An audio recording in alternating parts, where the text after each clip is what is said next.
আসসালামু আলাইকুম ওয়া রাহমাতুল্লাহি ওয়া বারাকাতুহু।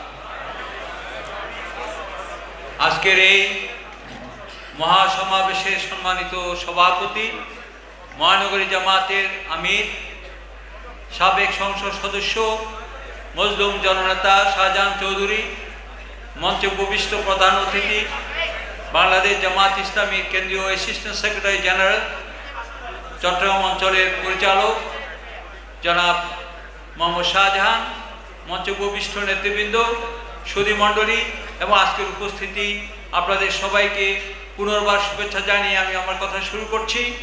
কথা একটি, দাবি একটি। যেভাবে স্বৈরাচারের উত্থান ঘটেছিল, সেভাবেই জনগণের জনরোষের মুখে স্বৈরাচারের পতন ঘটেছে। এটি মূলত আল্লাহর পক্ষ থেকে বাংলার ইসলাম প্রিয় জনগণের বিজয়ের সূচনা। সুধীজন, আজকে যদি আমরা কথা বলতে যাই, অনেক কথা বলতে হবে। সেই অতীতের দিকে না গিয়ে আমরা এখন একটি কথাই বলতে চাই। আজকে বাংলাদেশের 18 কোটি মানুষকে ধর্ম, বর্ণ, গোত্র নির্বিশেষে ঐক্যবদ্ধভাবে স্বৈরাচারকে, পতিত স্বৈরাচারকে পুনর্বাসন যারা করতে চায়, তাদের বিরুদ্ধে রুখে দাঁড়াতে হবে। বাংলাদেশের জমিতে শেখ হাসিনার জায়গা আর হবে না।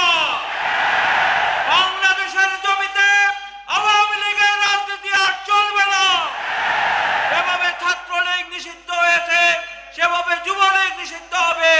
আওয়ামী লীগ তার ডাল পালা, মা বাপ, 14 গোষ্ঠী সহ তাকে বাংলাদেশের মানুষ প্রত্যাখ্যান করেছে।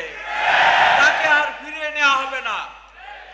আমি শেষ কথা বলতে চাই, যে কথা জামাত আমির গতকাল বলেছেন, পতিত স্বৈরাচারের পথ ধরে যদি আর কেউ স্বৈরাচারী ধৃষ্টতা দেখাতে চায়, তাদের পরিণতি দেয়ালে লেখা হয়ে গেছে।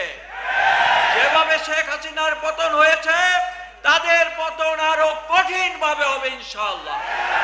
সবাইকে ধন্যবাদ জানিয়ে কথা শেষ করছি। আল্লাহ হাফেজ।